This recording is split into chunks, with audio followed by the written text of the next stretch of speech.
পুজো আর বৃষ্টি এই দুটোই বুঝি ফেসবুকের রিলেশনশিপে আছে। বলেন কি? নতুন শাড়ি পরে বেরালাম, বাইরে বেরোতেই মনে হলো ঠাকুর দেখতে যাচ্ছি না, যাচ্ছি ফ্রি কার ওয়াশ সার্ভিস করতে। আর এখনকার ছেলেরা নিজেকে বেশি হিরো ভাবে, হাতে ছাতা নিয়ে বলে এসো না শেয়ার করি।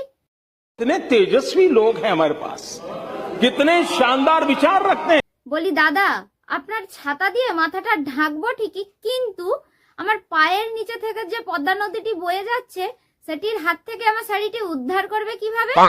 তারপর আসে আমার মেকআপ। আমি আইলাইনার দিয়েছিলাম, বৃষ্টি নামতেই সেটা হয়ে গেল গঙ্গার কালো স্রোত।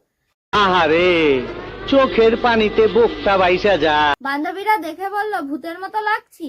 আমি বললাম না রে, আমি পুজোর স্পেশাল ভূত চতুর্দশীর মডেল। আমি যাচ্ছি মণ্ডপের সামনে 2 হাত তুলে স্ট্যাচু হয়ে দাঁড়াতে। বলেন কি?